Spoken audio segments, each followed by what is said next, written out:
오늘 말씀 18절에 보면 사환들아라고 이 말씀의 대상이 나옵니다. 사환이라고 번역되었는데 이 의미는 가정에 속한 하인을 말합니다. 주인의 집과 재산을 관리하는 청지기가 있죠. 그런데 청지기는 그 업무를 위해서 월급을 주고 고용하는 사람입니다.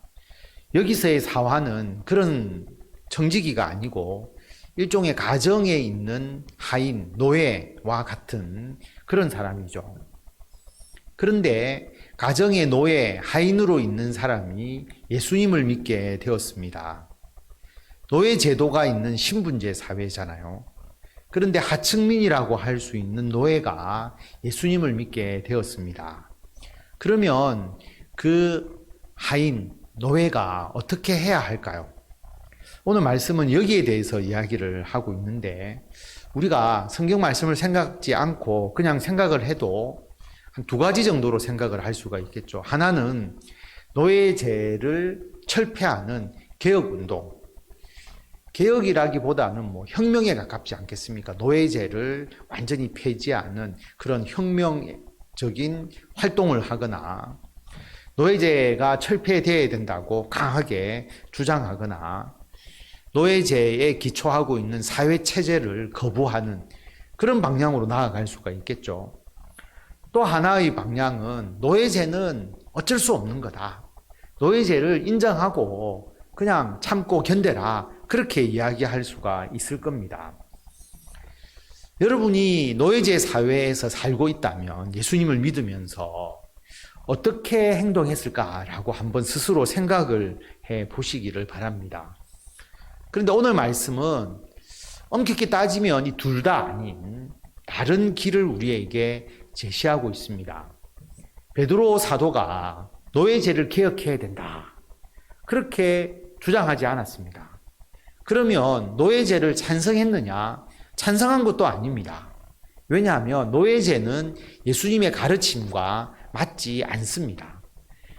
우리가 잘 아는 갈라디아서 3장 28절에 보면 너희는 유대인이나 헬라인이나 종이나 자유인이나 남자나 여자나 다 그리스도 예수 안에서 하나다라고 말씀을 하시고요. 골로새서 3장 11절에는 종이나 자유인이나 차별이 있을 수 없다라고 말씀을 합니다. 이 당시에 유대인과 헬라인, 하나님이 택한 백성이 유대인이고 택함받지 않는 심판받을 무리들이 헬라인 이방인이라고 여겼잖아요. 그런데 유대인과 헬라인도 하나고 종과 자유인, 엄청난 신분의 격차가 있는 사람인데 하나고 남자와 여자도 마찬가지로 그리스도 예수 안에서는 하나다. 차별이 없다. 이렇게 말씀하셨거든요. 예수님은 종이나 자유인을 차별하지 않습니다. 그러니까 노예제에 대해서 찬성할 수가 없죠. 그러면 노예제를 반대합니다. 그렇게 이야기를 하고 노예제 바꾸자. 노예들에게 사회에 대해서 여러분 대적하십시오. 대항하십시오. 왜 그렇게 말하지 않았을까라고 하는 거죠. 만약에 이 당시에 그리스도인들에게 노예제를 없애야 된다라고 그렇게 가르치고 활동하도록 했다면 엄청난 혼란과 심각한 분쟁이 있지 않았겠습니까? 아마도 많은 노예들이 희생을 당했을 것입니다. 그렇다고 노예가 해방될 수 있는 여건이 성숙되어 있는 것도 아니었죠. 그리고 그리스도인들이 노예제 해방에 초점을 맞춘다면 예수님을 믿고 구원을 얻는 그 구원의 은총을 전파하는 일보다 모두가 노예 해방을 위한 정치 투쟁에 매몰되었을 것입니다. 여러분, 노예 해방이라고 하는 것이 정치적 투쟁으로 이루어지는 것은 아니고요. 엄격히 말하면 노예제에 대한 사람들의 인식이 변화될 때에 노예가 해방되는 겁니다. 그 인식 변화가 굉장히 중요한 거죠. 사회가 그러한 여건이 성숙되어야 하는 것입니다. 그렇기 때문에 어떻게 보면 예수 그리스도의 복음을 전파하는 것이 노예 해방을 위한 가장 중요한 길이기도 합니다. 조선시대 말기에 신분제로 우리나라가 고착화되어 있잖아요. 그 신분의 벽을 뛰어넘을 수 없지 않습니까? 그런데 예수 그리스도의 복음을 받아들인 사람들이 신분제가 잘못되었다라고 하는 것을 깨닫고 사회 체제가 신분제로 구성되어 있음에도 불구하고 그들이 그 신분제를 뛰어넘어서 자기들의 노비를 해방시켜주고 그런 일들이 있었잖아요. 결국 뭐냐 하면 신분제 폐지를 위해서 노력하기 이전에 예수 그리스도를 믿고 그들의 사고와 그들의 삶이 변화되기 시작하면 한 사람 두 사람 그렇게 변화되어 가면 신분제가 허물어질 수밖에 없는 것이죠. 그래서 예수 그리스도의 복음을 전하는 것이 오히려 노예제 개혁과 노예 해방을 위한 중요한 일이 될 수가 있는 겁니다. 그래서 성경은 노예제 사회에서 가정에 속한 노예를 당장 해방시켜야 된다. 또 노예가 네가 그 해방을 위해서 투쟁해라 그렇게 가르치지 않고 노예가 예수님을 믿고 복음을 전하고 그리고 예수님을 믿는 노예와 주인이 올바른 신앙의 모습을 가질 수 있도록 가르치고 있는 거죠. 올바른 신앙을 가지게 되면 주인도 변화하고 노예도 변화하고 그것이 점차 확산되면 사회도 변화된다라고 하는 것을 성경이 정확하게 알고 있기 때문에 그렇게 가르치는 겁니다. 그래서 18절 말씀을 보면 사환들아 범사에 두려워함으로 주인들에게 순종하되 선하고 관용하는 자들에게만 아니라 또한 까다로운 자들에게도 그리하라. 가정에 소속된 하인들이 주인에게 순종해야 합니다. 주인이 좋은 주인이 있고 나쁜 주인이 있잖아요.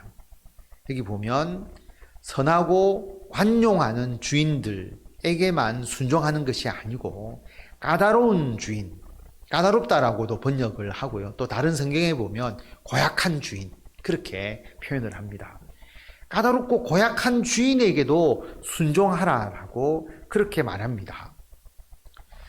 까다롭고 참 고약한 주인에게 순종하는 거 어떻게 보면 억울하잖아요. 부당하잖아요. 그런데 억울하고 부당해도 주인에게 순종하라라고 말합니다. 왜냐하면 그 모든 것을 판단하시는 분이 하나님이시기 때문입니다. 우리는 사람들의 눈을 의식하는 것이 아니라 하나님으로부터 인정받는 것이 중요하거든요. 그래서 두려워함으로 주인을 두려워하라는 게 아닙니다. 하나님을 두려워하는 마음으로 주인에게 순종하라고 말씀을 합니다. 19절에 보면 부당하게 고난을 받아도 나쁜 주인 또 주인이 권세를 이용해서 하인을 부당하게 괴롭히거나 고통을 줌에도 불구하고 하나님을 생각함으로 슬픔을 참으면 이는 아름답다. 죄가 있어서 매를 맞고 참으면, 죄를 지어서 주인으로부터 매를 맞고 참는다면 칭찬을 받을 수가 없지 않습니까? 그러나 선을 행했는데 부당하게 고난을 받고 그러나 내가 그것을 참고 인내하면 하나님 앞에 아름답다라고 말씀합니다. 그리스도인 하인이 잘못해서 부당한 대우를 받은 것이 아닙니다. 선을 행했는데 주인이 악해서 이 하인이 고난을 받았고 그것을 참는 거죠. 그런데 하나님께서 너가 옳다라고 인정해 주십니다. 자, 하인이 선하게 행동하고 부당하게 했는데도 참으니까 주위 사람들이 볼 때에는 주인이 악하구나. 야, 그래도 저 하인이 참 잘 참는다, 인내한다, 대단하다. 오히려 그 사람이 더 아름답다고 인정해 주는 거죠. 우리가 사회생활을 하면서 참 이런 경험을 많이 하실 것입니다. 나쁜 상사가 있거든요. 꼭 어느 조직이든지 있습니다. 없을 수가 없죠. 사람이 사는 세상 속에서. 높은 지위를 가져서 그 지위로서 밑에 사람을 잘 챙겨주는 사람도 있지만은 소위 갑질이라고 하죠. 갑의 위치에서 갑질하는 사람도 분명히 있습니다. 그럴 때 우리가 어떻게 해야 되느냐? 사회를 탓할 수가 있는데 사회를 탓하지도 말고 이 사회가 썩었다. 이 사회가 잘못되었다. 사회를 탓하지 말고 그 사람에 대한 반감과 분노를 가지지 말고 우리가 적개심을 가지고 분노하고 우리들의 마음에서 그런 악한 감정이 막 생길 수가 있잖아요. 그렇게도 하지 말고 우리는 그냥 올바르게 우리가 해야 될 선만을 행하면 된다라고 하는 겁니다. 억울하고 분명히 부당한 면이 있지만 다투지 말고 참으면 됩니다. 왜 우리가 참아야 되죠? 21절 말씀을 보면 이를 위하여 너희가 부르심을 받았으니 그리스도도 너희를 위하여 고난을 받으사 너희에게 본을 끼쳐 그 자취를 따라오게 하려 하셨느니라. 예수님도 고난을 당하셨어요. 예수님은 죄가 없으시잖아요. 그런데 억울하게 모함을 받고 거짓 증언을 통하여서 십자가에서 죽으시기까지 하셨습니다. 그래서 22절에 보면 예수님은 죄를 범하지 아니하시고 입에 거짓도 없으신데 욕을 당하셨어요. 비난했지 않습니까? 욕했죠. 무시했죠. 그런데 그들에 대해서 맞대어 욕을 하지 아니하셨다라고 하는 겁니다. 고난을 받으셨잖아요. 채찍에 맞고 가시 면류관을 쓰고 창에 질리고 많은 고난을 당했지만 고난 당할 때 우리가 반사적으로 상대방에게 위협을 가할 수가 있잖아요. 그러나 예수님은 그들에게 위협하지 아니하셨습니다. 그리고 공의로 심판하시는 하나님께 자신을 의탁했죠. 하나님께 자신을 맡겼습니다. 자신만 맡긴 것이 아니라 이 모든 심판은 하나님이 하시니까 하나님께 심판도 맡기신 것이죠. 그래서 우리가 죄가 없고 잘못한 것이 아니고 또 우리가 속이거나 거짓이 없다라고 한다면 여러분이 살아가시면서 겪는 어떤 욕, 다른 사람으로부터 욕을 당해도 그것을 욕으로 대갚아버리면 안 됩니다. 그럼 똑같은 사람이 되잖아요. 맞대어 욕하지 말고 고난을 당했을 때 네가 나에게 이 해를 끼치면 나도 너에게 똑같이 해로 갚겠다라고 그렇게 위협하지 말고 우리들에게 일어나는 모든 일을 하나님께 맡기고 하나님께서 심판해 주실 것임을 믿고 나아가는 것이 필요합니다. 한번 생각해 보세요. 좀 안 좋은 생각일 수도 있는데 여러분은 선하시고 저는 좀 악하니까 이런 생각도 해봤습니다. 어떤 생각이냐면 우리가 욕을 하거나 위협하는 거 가지고 그 사람에게 얼마나 해를 끼칠 수 있겠습니까? 내 분풀이잖아요. 욕하는 것도 내 분풀이고 그리고 우리가 위협한다고 해서 그 사람에게 뭐 어떤 안 좋은 일을 우리가 행할 수가 없잖아요. 그런데 하나님께 심판을 맡겨보세요. 하나님이 심판을 하면 우리가 욕하고 위협하는 것보다 훨씬 더 강하게 그들을 심판하지 않겠습니까? 어떻게 보면 굉장히 무섭죠. 두렵습니다.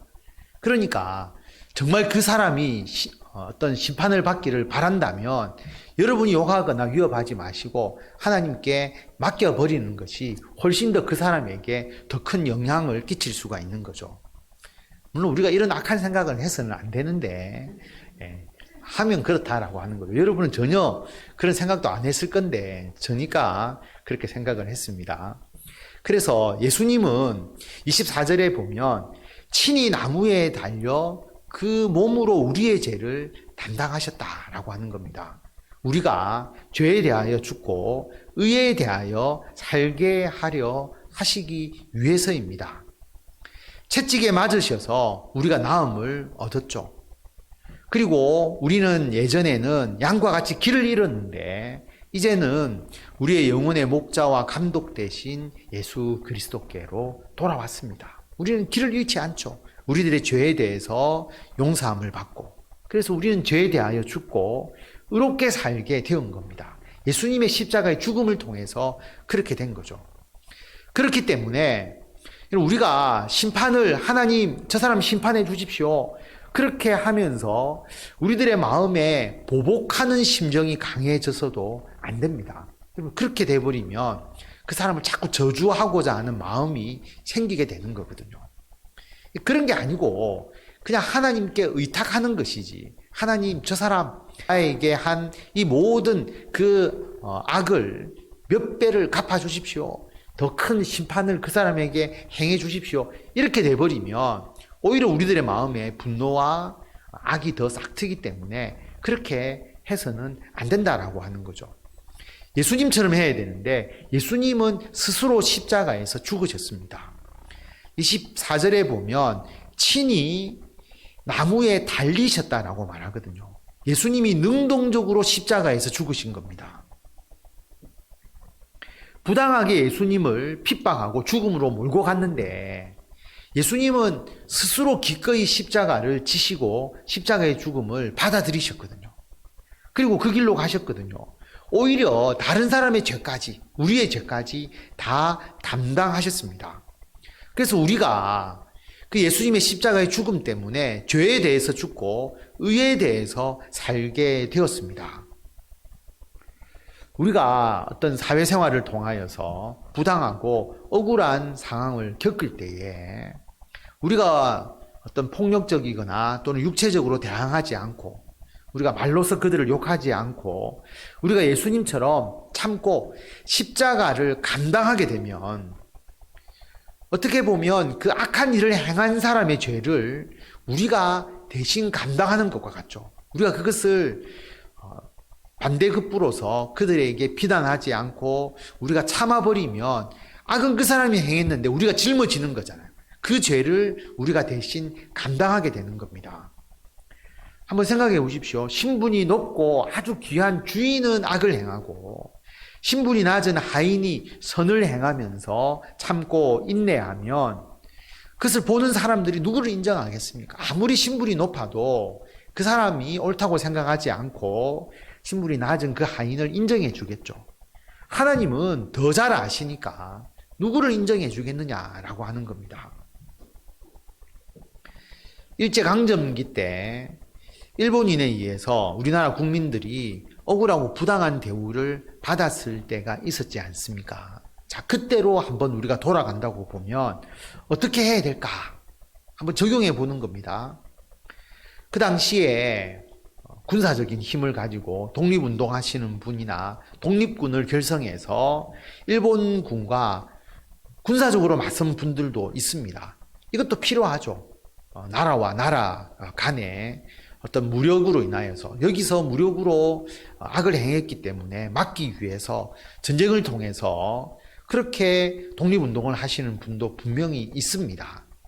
그러나 그 당시에 우리나라의 모든 국민들이 일본과 맞서서 싸울 수가 없잖아요. 무력으로. 그럴 수 있었다면 애초부터 일본에게 나라를 빼앗기지 않았겠죠.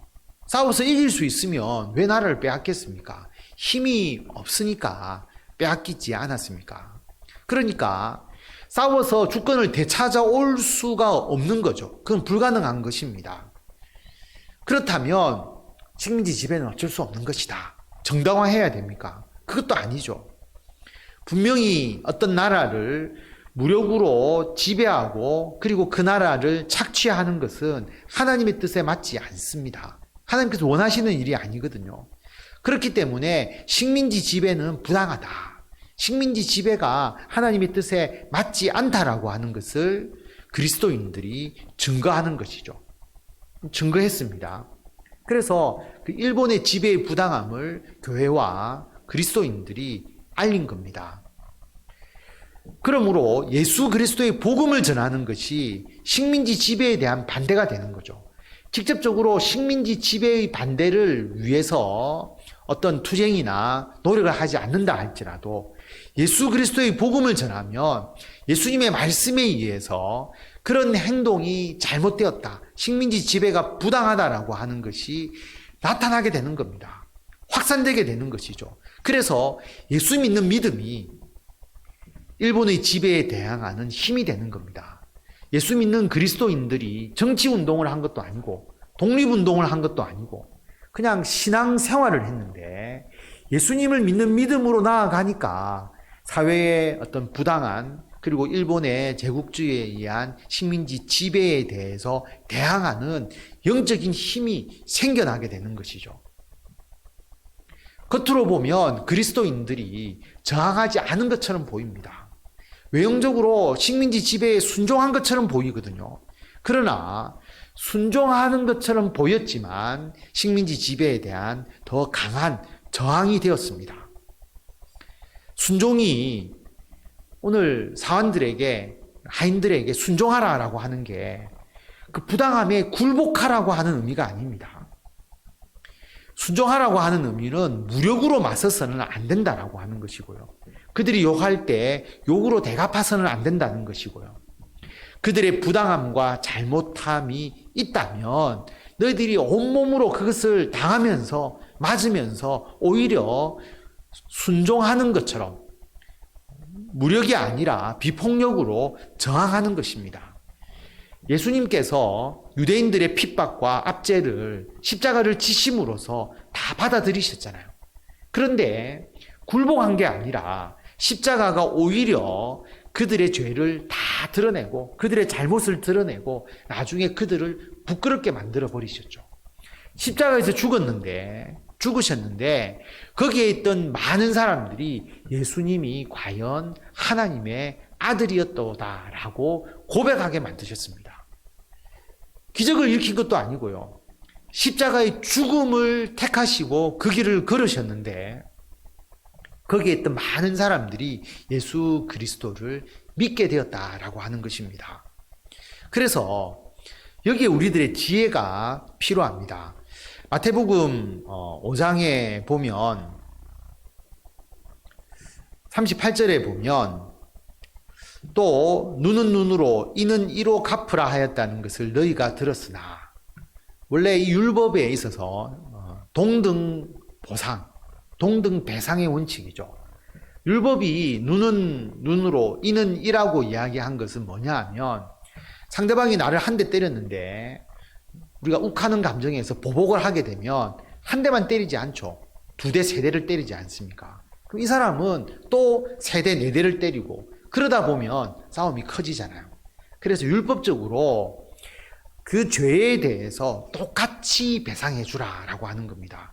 눈을 상하게 했으면 너도 눈을 상하게 하는 것까지는 허용이 된다라고 하는 거죠. 그런 의미입니다. 그래서 다치게 했으면 상대방을 다치게 해도 되고 상대방이 죽였으면 그 죽음으로 보상할 수 있도록 죽일 수 있는 권리. 그래서 그보다 넘어서는 안 되고 동등 배상, 동등 보상의 원리를 가지는 거죠. 이 원리가 지금도 국가 간에 적용이 되잖아요.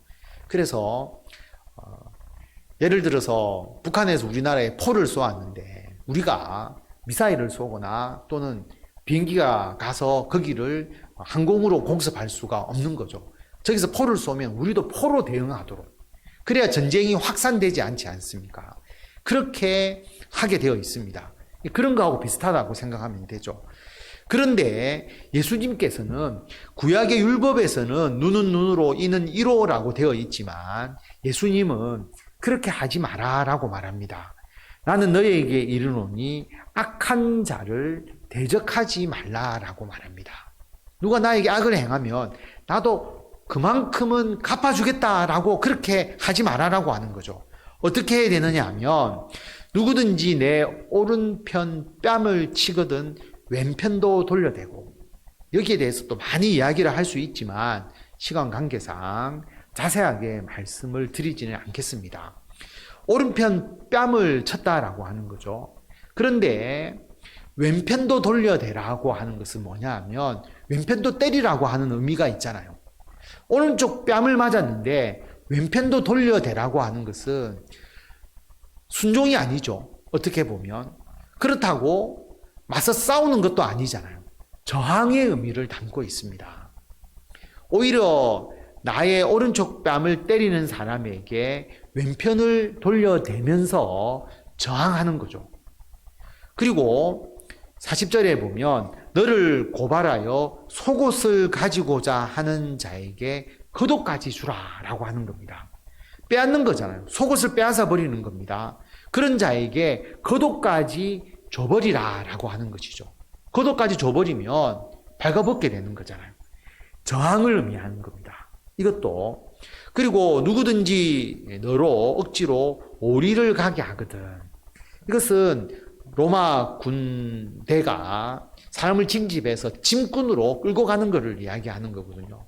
억지로 오리를 가게 하면 더 가버리라고 하는 겁니다. 심리를 동행하라 라고 그렇게 말합니다. 이 이면의 의미를 보면 우리가 거기에 굴종하면서 살아가라는 것이 아니라 폭력적으로 대적하지 말고 오히려 순종하는 것을 통하여서 그들에게 저항하면서 그들의 잘못을 드러내라고 하는 것을 말씀하고 있습니다.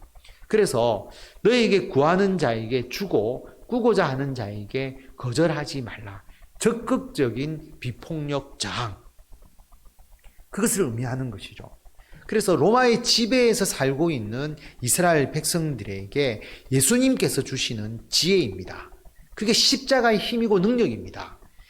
십자가를 지는 것이 패배하는 것처럼 보이고 굴종적으로 보일 수가 있는데 우리가 예수 그리스도의 십자가를 지고 살아가는 그 삶이 오히려 더 강한 힘을 발휘하게 되는 것이죠. 일제강점기 때 수많은 그리스도인들이 일본의 압제에 대해서 오직 예수 그리스도를 믿는 믿음으로 인내하고 참고 견뎠습니다. 그런데 그것이 식민지 지배에 대한 강한 저항이 되었죠. 영적 저항이 되었습니다. 그리고 가장 중요한 것, 최종적 결과는 뭡니까? 식민지 지배에서 벗어나게 되어야 되는 거잖아요. 그것을 위해서 기도하고 결국 하나님께서 그것을 이루어 주신 겁니다. 지금 우리 사회에 대해서도 마찬가지입니다. 이 사회에서 악을 행하거나 부당하게 행하는 사람들, 그리고 이 사회의 잘못된 구조들, 여러분들이 살아가시면서 많이 느끼실 겁니다. 그런데 악을 행하거나 부당하게 행하는 사람들이 없을 수가 없습니다. 반드시 어떤 조직이든지 존재할 수밖에 없는 것이고요. 이 사회의 잘못된 구조가 하루아침에 절대로 바뀌지 않습니다. 예수님이 재림하셔서 새하늘과 새 땅이 이루어지기 이전까지는 이 사회의 부조리와 불합리가 끝까지 유지되게 되는 것이죠. 자, 그렇다고 해서 우리가 어쩔 수 없어 눈 감지 않습니다.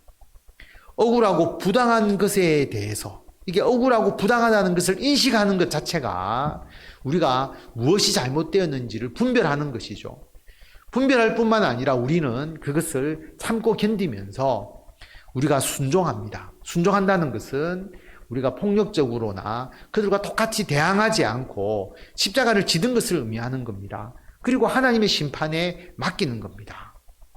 영적으로 깨어서 무엇이 옳고 그른지를 분별하고 어떻게 이것이 변화되어야 하고 바뀌어야 하는지를 우리가 분명히 인식하고, 그래서 그것을 위해서 기도하고 사람들의 인식과 사회 구조를 변화시켜 나가려고 할 때, 그 변화시키는 힘은 다른 데 있는 것이 아니라, 정치 투쟁이 아니라 우리는 예수 그리스도의 복음을 전하는 것, 예수님을 믿고 그의 인격이 바뀌고 그의 사고가 바뀔 수 있도록, 전인격적으로 변화가 일어나도록 예수 그리스도의 복음이 그들에게 들어가야만이 그들의 사고가 바뀌는 거죠.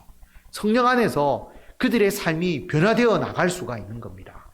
하루아침에 이루어지지 않겠죠. 그러나 사람이 변화되지 않으면 여러분 어떤 조직도 변화되지 않습니다. 어떤 사회도 변화되지 않거든요. 그래서 사람의 변화를 이룰 수 있도록 예수 그리스도를 전하고 예수 그리스도를 통해서 전인격적인 영성을 회복하고 성화되어 가도록 우리가 힘써야 하는 것입니다. 하나님께서 주시는 이 지혜로서 여러분들이 사회생활을 통해서 겪고 있는 어떤 부당함, 억울함에 대해서 여러분이 지혜롭게 올바로 잘 대응하셔서 오히려 그 일을 통해서 예수 그리스도의 삶을 드러내고 예수님의 영향력을 세상 중에 더 강하게 나타내시고 여러분들이 겪고 있는 모든 문제를 예수 그리스도 안에서 다 해결받는 우리 성도 여러분이 되시기를 바랍니다.